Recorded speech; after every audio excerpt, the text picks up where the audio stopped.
Harper was 27 when her family tried to erase her. The night started with a dinner invitation she never wanted, walking into her parents' house to find 33 relatives packed into every corner like she was about to witness something orchestrated. No one hugged her when she walked in. No one made room at the table. They just stared, turned back to their conversations, and kept laughing about promotions and weddings like she wasn't even there. She should have walked out then, but instead she sat at the one empty chair they'd left at the far end, watching plates get passed around without anyone offering her one. Then her mom stood up, walked over to the wall, and started ripping down every framed photo with Harper's face in it. Glass clinked against the trash can they'd placed right next to the table, and the room went silent. Her mom's voice cut through the air, loud enough for everyone to hear, calling Harper a leech who'd suck the family dry. Her dad didn't stop it. He looked straight at her and demanded she pay back every dollar they'd spent raising her, calling her a wasted investment. Her sister stood up, motioned toward the door like she was escorting out a problem customer, and Harper left without a word. They thought that humiliation was the end of it. They had no idea she'd been quietly tracking what they were doing to her credit for months, and that this dinner was the final push she needed to turn their perfect family image into the kind of legal nightmare they'd never recover from. If you want the full truth, hit like so this story reaches more people. When Harper got back to her apartment that night, her hands were shaking, but not from what they'd said. It was from what they'd just confirmed. She wasn't a daughter anymore. She was a debt, a line item, something they thought they owned the receipt for. She dropped her keys on the counter, went straight to her laptop, and typed one sentence in all caps so she wouldn't forget why she was doing this. This is not about hurt feelings. This is about what they did to my name. A few months before that dinner, letters had started coming. A bank she'd never heard of thanking her for applying for a personal loan. Another envelope about a new line of credit. Around the same time, the credit score app on her phone pinged her with a drop that made no sense. She was paying her one credit card on time, staying on top of student loans, doing everything right. She'd screenshotted the alert, meant to call someone, and then life got busy and she let it slide. That night, she didn't let it slide. She pulled up her credit reports from every bureau and watched the files download. When they opened, it felt like someone had turned on harsh lights in a room she'd only ever seen by candlelight. There were accounts she'd never opened, loans in cities she'd never lived in, all tied to versions of her name and her old address at her parents' house. The dates lined up perfectly with the years she'd been too busy to read every piece of mail they forwarded to her. The mailing address on almost every account was her parents' home. The phone number on several was her mom's. Harper's mom, Diane, was a senior loan officer at a local credit union just outside Austin. The kind of person who liked to remind you she understood money every time you tried to make a decision without her. Her dad, Gerald, co-owned a heating and air company and never missed a chance to remind Harper how much it cost to raise her. When Harper went into UX design instead of accounting or nursing, Diane called it a phase and asked when she was going to get a real job. Every choice Harper made that didn't match their script became a debt they thought she owed. In college, Diane insisted Harper open a joint account with her, just to help manage your bills so you don't mess up your credit. Harper was 19, exhausted, and signed whatever her mom put in front of her. Diane set up online banking, saved all the passwords, and told Harper not to change them because she'd be the one fixing things when Harper forgot to pay. Years later, after Harper moved to Austin and got her own place, Diane was still the one who had her social security number memorized, still the one who insisted Harper's mail should go to their house because it was safer. Harper thought it was just controlling. She didn't think it was criminal until the evidence was staring back at her from 3 different credit bureaus. She made a new folder on her desktop and started dragging everything in. Credit reports, screenshots, photos of old envelopes. She took out a notebook and started writing down account numbers by hand, circling every one that listed her parents' address instead of hers. Then she went to the government website for identity theft and followed the steps one by one, filing an official report describing how someone with access to her personal information had opened lines of credit without her consent. Comment exposed if you believe she deserved justice. Harper didn't post about what she'd found under her real name. She created an infographic, clean and simple, with icons and bold numbers about how identity theft can start inside your own family.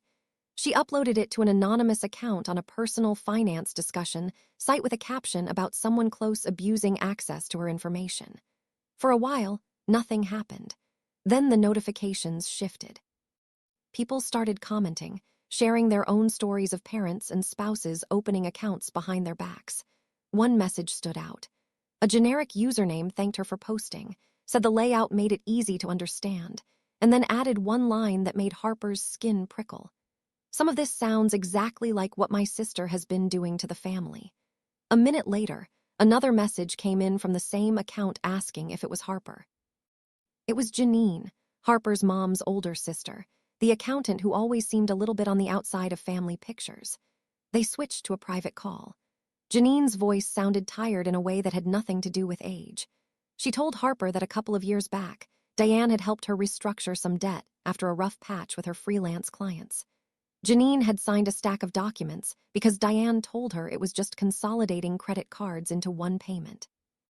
Recently, though, letters had started coming in about a loan Janine swore she'd never taken. When she asked Diane, Harper's mom brushed it off as a clerical error and told her to ignore it. As Janine talked, Harper opened another file and started typing every detail. Names of banks, approximate dates, the amounts Janine remembered, the exact words Diane had used. At one point, Janine stopped and asked very quietly if Diane had done this to Harper too. Harper told her about the credit reports, about the accounts she'd never opened, about her name being tied to their address years after she moved out. Janine admitted she'd never trusted the way Diane pushed herself into everyone's finances, but had convinced herself it was just Diane being controlling, not criminal. Mallory texted Harper 2 days later like nothing catastrophic had happened, asking if they could meet for coffee to talk like adults. Harper almost ignored it, but Mallory followed up with one sentence that changed everything. "It's about Mom and money. Please." They met at a cafe a few blocks from Harper's office. Mallory was already there, eyes shadowed like she hadn't slept since the dinner. When she saw Harper, she tried to smile, but it fell apart halfway. Harper slid a folder onto the table between them. Inside were copies of her credit reports with every account she didn't open highlighted. She told Mallory she was filing for identity theft, that fraud alerts were already on her file, that regulators and the bank were going to start asking questions. Mallory's face went pale when she saw her parents' address over and over next to Harper's name. She tried to say Diane had just been helping, that this was how families worked when they trusted each other. Harper asked her when exactly trust started to mean signing someone else's name on a loan. Harper pointed to a loan opened 3 years ago. Another credit line rolled into a consolidation, all using her old joint account information and her social security number. Then she showed Mallory the email Janine had forwarded, the one where Diane reassured her that a mysterious letter from a lender was just a mix-up. Mallory read it twice, eyebrows pulling together in a way that looked more like recognition than shock. When Harper asked her straight out if their mom had ever used her information for anything, Mallory hesitated just long enough to answer the question without saying a word. Finally, she admitted there had been a couple of times when their mom had handled things for her too, times when Mallory had been busy starting her new job and didn't want to deal with paperwork. A small consolidation, Diane had called it, a harmless cosign on a refinance. Mallory had signed a few pages because their mom had told her where to initial, and that was easier than reading every line.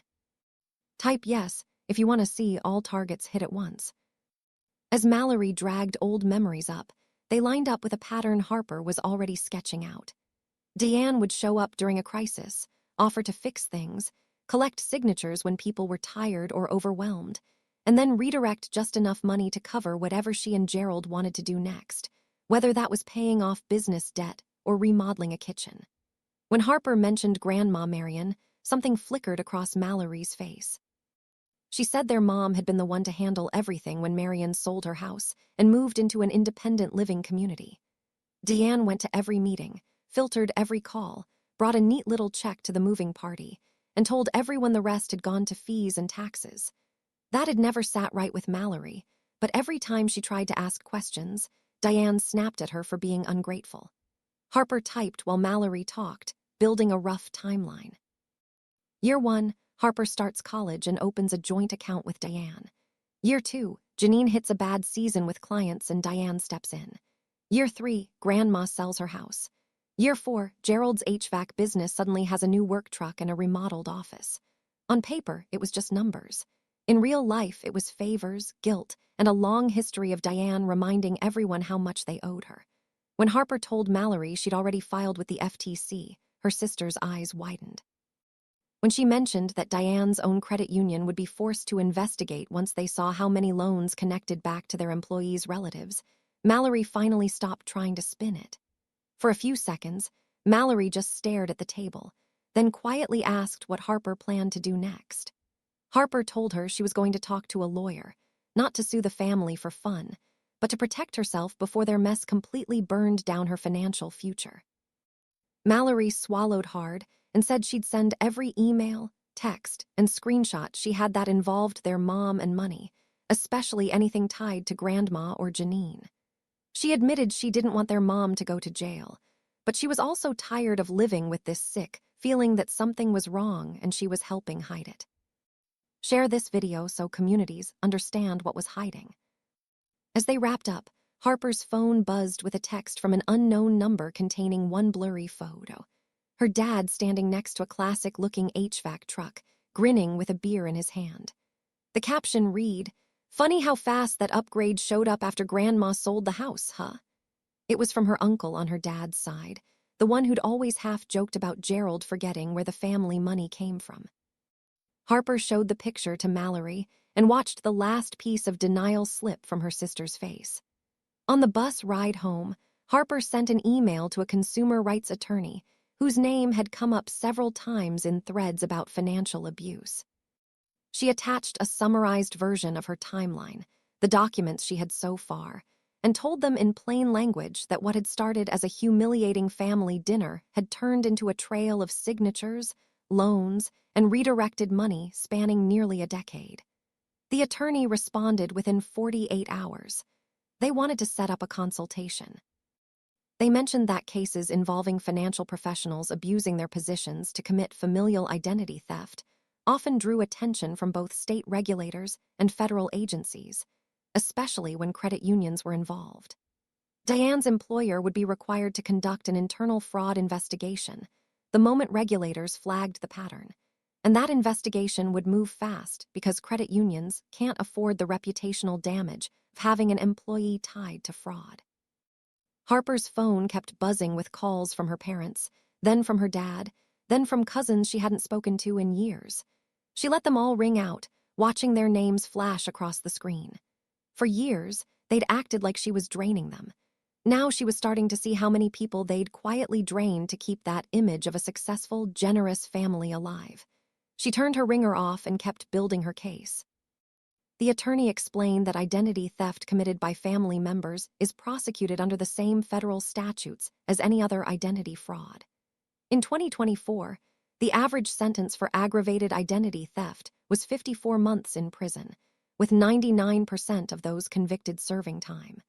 When financial professionals are involved, sentencing guidelines often increase because of the abuse of trust and specialized knowledge. Diane's position as a loan officer meant she knew exactly how to exploit the system, how to route paperwork, how to answer verification questions, and how to keep everything just under the radar long enough that victims wouldn't notice until it was too late. But Harper had noticed. And now Janine had noticed. And Mallory was finally willing to admit what she'd been pretending not to see for years.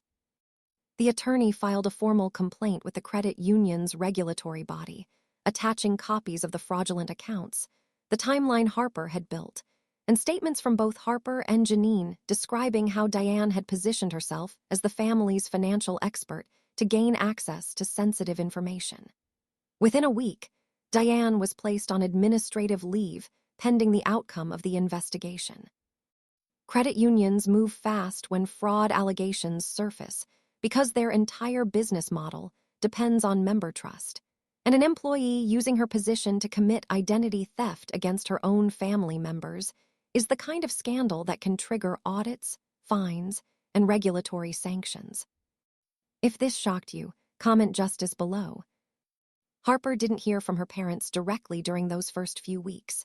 Instead, she heard from other relatives. Cousins asking if it was true that Diane had been suspended. Uncles wondering if the rumor about Grandma Marion's house money was accurate. Janine forwarding emails from other family members who were now pulling their own credit reports and finding things that didn't add up. The pattern Diane had built over nearly a decade was unraveling faster than she could control it. Every person who checked their credit found something. A co-signed loan they didn't remember. A credit card opened during a time when Diane had been helping them through a rough patch. Small amounts at first, just enough to fly under the radar.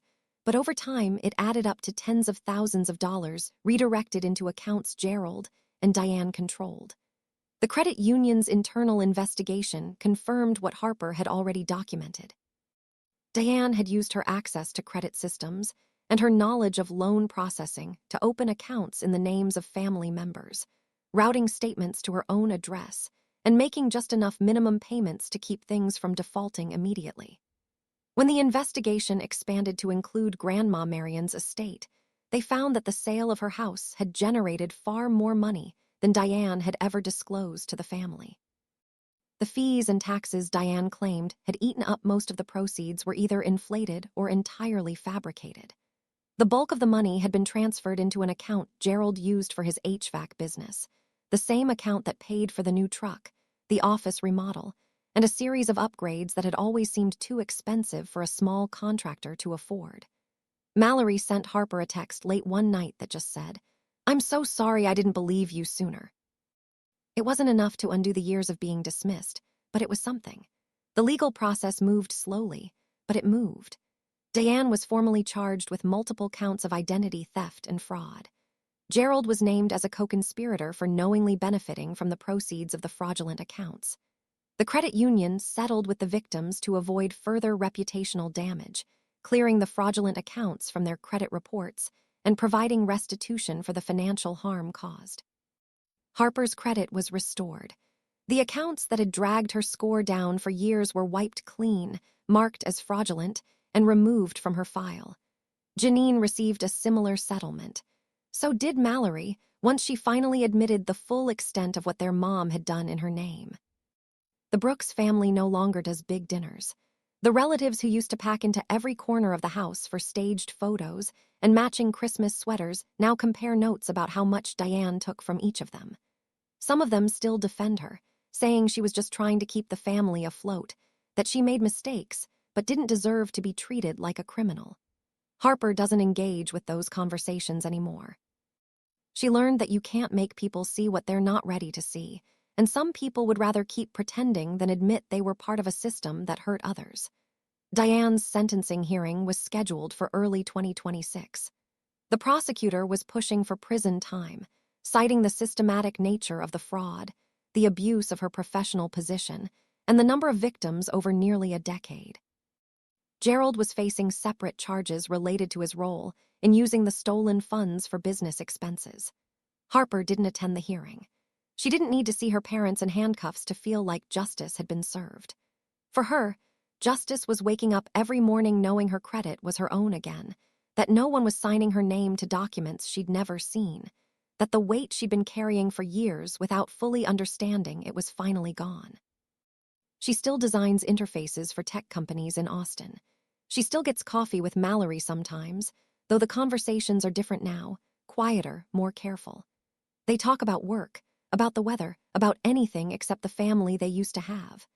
Janine sent Harper a card a few months after everything settled. It was plain white with just a few lines written, inside thanking her for being brave enough to ask questions when everyone else was too scared. Harper kept it on her desk for weeks, a reminder that sometimes the people who understand you best are the ones who have been through the same kind of fire. What happened to Harper isn't rare. In 2024, consumers lost $27.2 billion to identity fraud, and a significant portion of those cases involved family members exploiting trust and access to commit financial crimes. Parents stealing their children's identities is shockingly common, with studies showing that 1 in 50 children are affected by familial identity theft each year. The consequences go far beyond damaged credit scores. Victims report lasting emotional trauma, broken family relationships, and years spent repairing financial damage that someone they trusted inflicted on them. Harper's case also highlights how financial professionals can abuse their positions. Diane's knowledge of credit systems and her role at a credit union gave her the tools to commit fraud in ways that were harder to detect and easier to sustain over time. When credit union employees are caught committing fraud, the institutions move aggressively to investigate and cooperate with prosecutors because the alternative is regulatory sanctions and loss of member trust. The legal system treats familial identity theft the same as any other fraud. The emotional complexity of prosecuting a parent or spouse doesn't change the criminal statutes. Aggravated identity theft carries a mandatory minimum sentence of 24 months in prison, and sentences often exceed 4 years when the fraud involved multiple victims or abuse of professional access. For anyone reading this who suspects a family member might be using their information without permission, the steps are clear. Pull your credit reports immediately from all 3 bureaus. File a fraud alert and freeze your credit to prevent new accounts from being opened. Document everything you find, including account numbers, dates, and addresses. File an official identity theft report with the FTC and consult with a consumer rights attorney before confronting the family member directly. If you made it this far, hit like, drop a comment telling me which part shocked you most, and subscribe so you don't miss the next story about people who thought they could get away with it until someone finally fought back. Because the truth always finds a way out, no matter how deep you bury it.